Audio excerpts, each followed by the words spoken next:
لا إله إلا الله لا إله إلا الله لا إله إلا الله ما لنا رب سواه.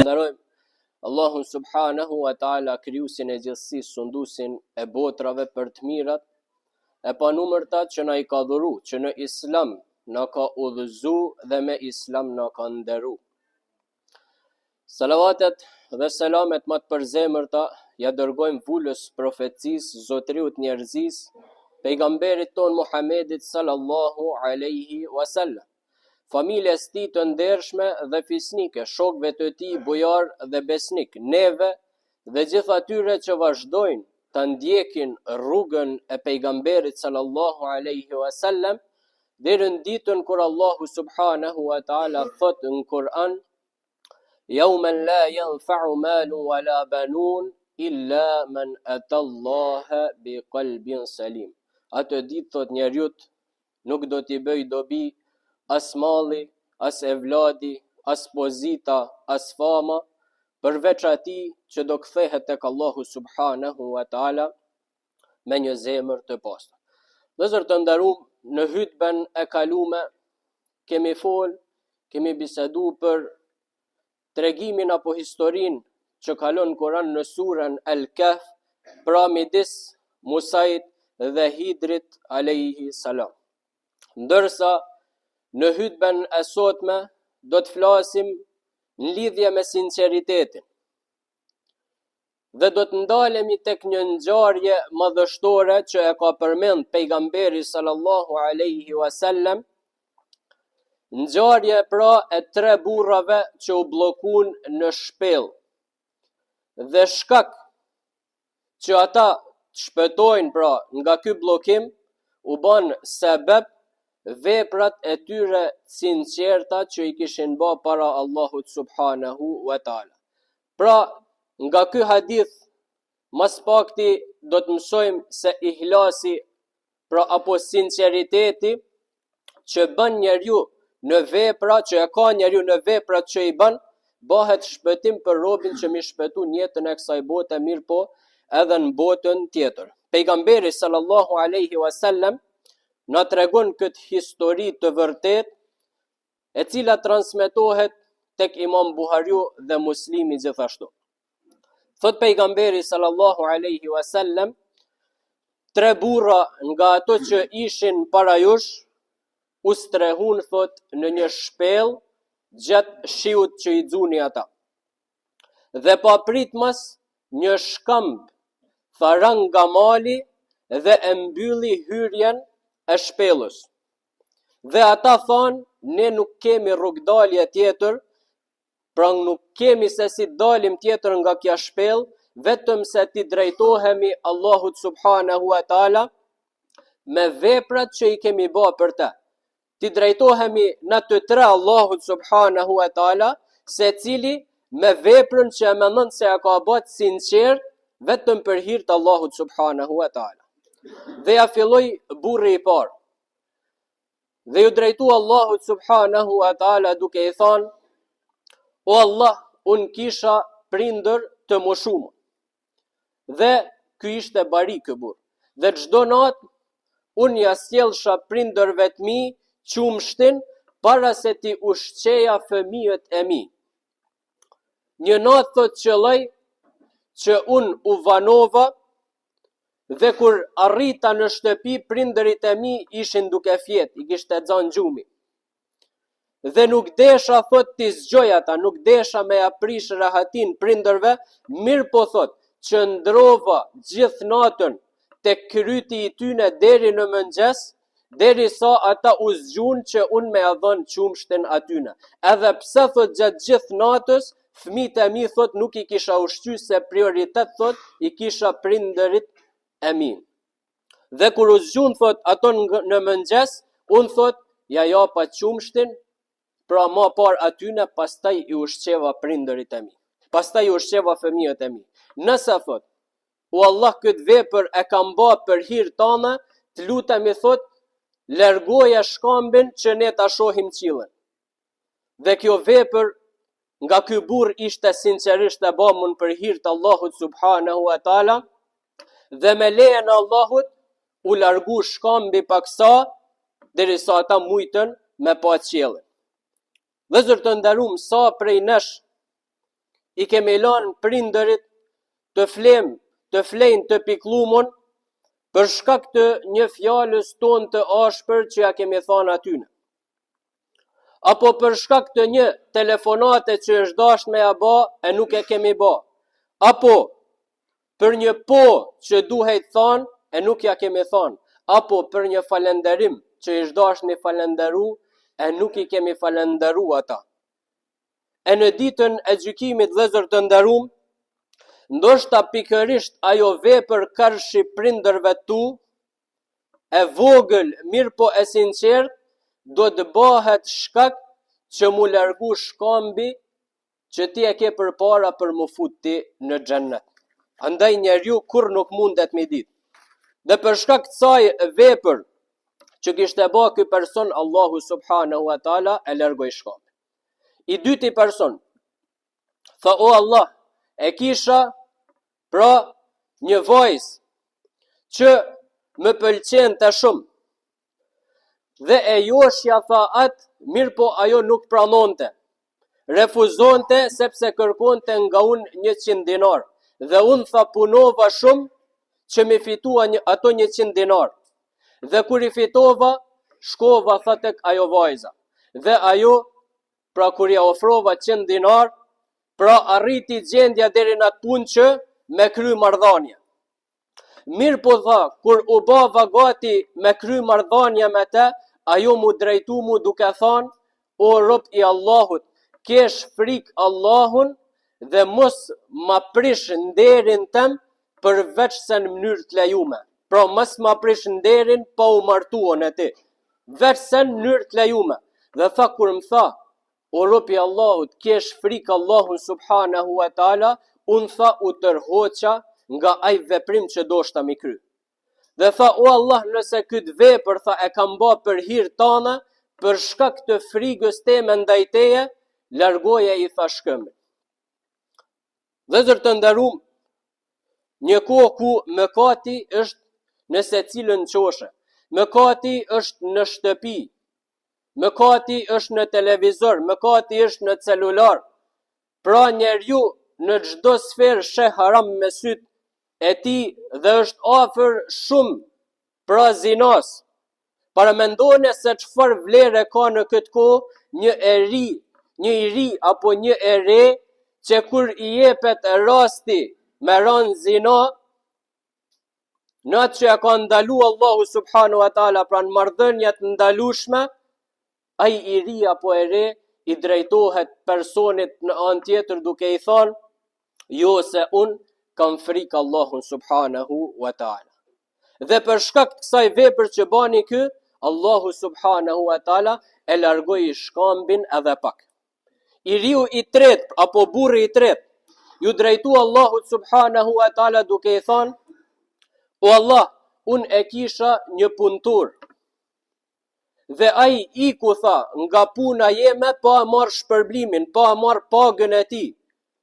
Mirë po unë tha, me ato pare që ai i ka lanë dhe nuk i ka marr, unë i shtiva në punë tha, në biznes, dhe me pare tia u shumu puna derisa u ba një pasuni e madhe. Dhe pas një kohë tha, ai punëtori erdhi mi marr pagën që e kishte lanë. Dhe unë tha, ja kam dhënë gjithat që e kisha grumbullu me pare tia. Gjithat pasuni që e kisha ba me pare tia, ja japa gjithën tha, dhe ai e morri pa lanë askur gjë. Vëllezër të nderuam, shikoni sinqeritetin dhe drejtësinë e këtij njeriu të tretë. Pra kishte dal punëtori nga puna e tij, kishte ik, vetë nuk e kishte marr pagën dhe ky nuk i shfrytëzoi paret e tij dhe mas me ia dhon kur ai erdhi. Mirë po kur ai erdhi, ja japi madje ato të shumumuna e të shumë fishumuna. E sa ndryshe është gjendja jonë në kohën e sotme. Sot, vëllezër të nderuam, shumë njerëz nuk e paguajnë hakun e punëtorit, apo e vonojnë pagën, apo mashtrimin që e bajnë ndaj punëtorit e quajnë si mençuri tregu. Dhe ka pronër që përfitojnë nga mundi i njerëzve apo punëtorve dhe harrojnë që çdo borxh që i metën njeriu punëtorit është padrejtësi e cila do t'i shfaqet atij në ditën e gjykimit.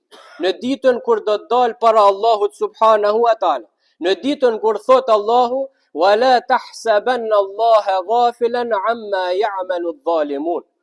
Mos mendo se Allahu subhanahu wa taala është i pavetdijshëm për atë që bëjnë zullumçarët. Dhe si thot pejgamberi sallallahu alaihi wasallam, jepjani hakun punëtorit para se ati t'i thahet djersa. Dhe prandaj vëllezër të nderuar, njeriu i sinqert dhe besimtar është ai që e ruan amanetin, ai që ja jep hakun tjetrit, dhe ai që e bën çdo veprim për Allahun subhanahu wa taala me sinqeritet, jo për përfitim, për mashtrim apo për lavdërim njerëzor. Dhe ky kur e shfaqi ky burr veprën e tij, Allahu subhanahu wa taala e largoi shkambin, pra shkambi u hap plotësisht dhe ata dolën të shpëtuar. Dhe këtë histori na tregon pejgamberi sallallahu alaihi wasallam e vërtet fjalë në fjalë. Kjo vëllezër të nderuar është forca e sinqeritetit në vepra. Asnjë fjalë e madhe, asnjë post e asnjë pasuri nuk ka vlerë tek Allahu subhanahu wa taala nëse në të nuk ka ikhlas, pra nuk ka sinqeritet. Prandaj pejgamberi sallallahu alaihi wasallam ka thënë, Allahu subhanahu wa taala nuk shikon në trupat e juaj as në pasuritë e juaja. Mirë po shikon Allahu subhanahu wa taala në zemrat dhe në veprat e juaja.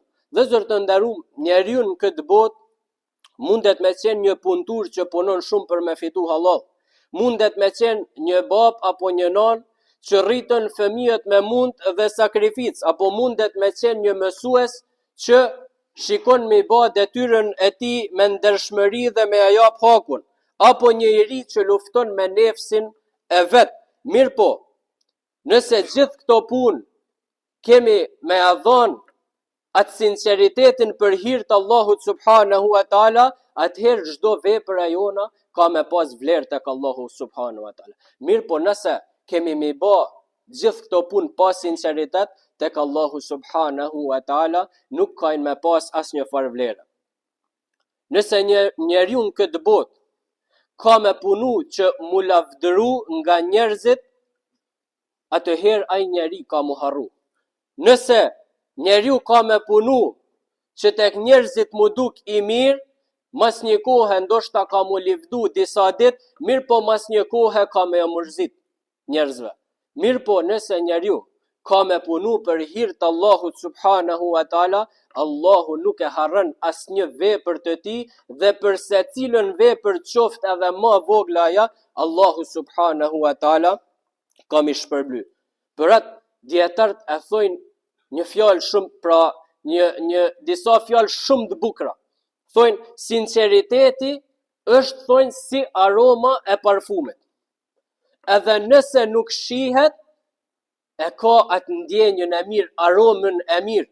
Pra edhe sinceritetin veprat njeriut, nëse nuk shihet, mirë po shpërblimin e ka të madh tek Allahu subhanahu wa taala. Sot vëllezër të nderuar, bota jonë ndoshta ka shumë shkëmbin që na dalin rrugës. Pra, padrejtësi, borxhe, mëkate, tradhti. Mirë po rruga për të çliru këta shkamin është vetëm që mu kthy tek Allahu subhanahu wa taala me dy gjana, me zemër të pastër dhe me vepra të sinqerta. Për atë thot edhe Allahu subhanahu wa taala në Kur'an, وَمَا أُمِرُوا إِلَّا لِيَعْبُدُوا اللَّهَ مُخْلِصِينَ لَهُ الدِّينَ.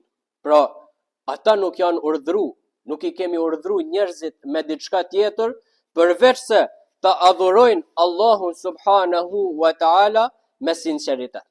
Pra, këtu përfshihen gjitha format e adhurimit. Pra, namazi, agjërimi, zakati, haxhi, bamirësit, punë me një të pastër, mirë po jo veç punë që i krym në mënyrë fizike, mirë po edhe në nështrimi i zemrës dhe dashuria tjetë vetëm për hir të Allahut subhanahu wa taala. Pa pra në këtë ajet fjala që përmendet mukhlisin, që do të thot? Do të thot që çdo vepër që e bëm tjetë vetëm për Allahun subhanahu wa taala, pa përzi asgjë tjetër në të. Vëllezër të nderuar, ndonjëherë një fjalë e mirë apo një buzëqeshje apo një ndihmë e vogël apo një gotë ujë që mundesh me ia dhënë dikujt, mirë po ja bën e kryen këtë vepër duke e bën me sinqeritet për Allahun subhanahu wa taala, mund të jetë më e shpërblyeshme tek Allahu subhanahu wa taala se sa vitet tëra që i ke kry duke fal namaz apo duke agjëru, mirë po i ke kry pa sinqeritet. Sepse pejgamberi sallallahu alaihi wasallam thot, Allahu nuk pranon nga veprat asgjë tjetër përveç asaj vepre që është bë sinqerisht për të dhe me kërku kënaqësinë e tij, pra kuj kënaqësinë e Allahut subhanahu wa taala. Një njeri i zakonshëm mundet me hyrë në xhennet, pra mos të harrom, jo për shkak të shumë namazeve apo për shkak të shumë agjërimeve që i ka kry, po për shkak të një vepre të vogël që e ka kry me zemër të sinqert. E lutim Allahun subhanahu wa taala që të na shpëtoj me veprat tona të sinqerta në ditën kur do të dalim para tij, në ditën kur njeriu nuk ka më bë dobi as malli, as pasuria, as evladi, as pozita dhe as kur gjë tjetër përveç atij i cili kthehet tek Allahu me një zemër të pastër. E lutim Allahun subhanahu wa taala që të na jap zemra që punojnë dhe sy që lutojnë për dashurinë ndaj tij. E lutim Allahun subhanahu wa taala që të na i fal mëkatet tona. E lutim Allahun subhanahu wa taala që t'i fal Allahu mëkatet e paraardhësve tonë që janë bë sebeb që Islami me ardh deri në ditët tona. E lutim Allahun subhanahu wa taala që kështu siç na ka bashkuar këtë ditë xumaje, Allahu subhanahu wa taala të na bashkoj në Jannatul Firdaus me shahida, me pejgamber dhe me njerëz të mirë. Thuani amin, amin, wa quli qawli hadha wastaghfirullaha li wa lakum fastaghfiruhu innahu huwal ghafurur rahim.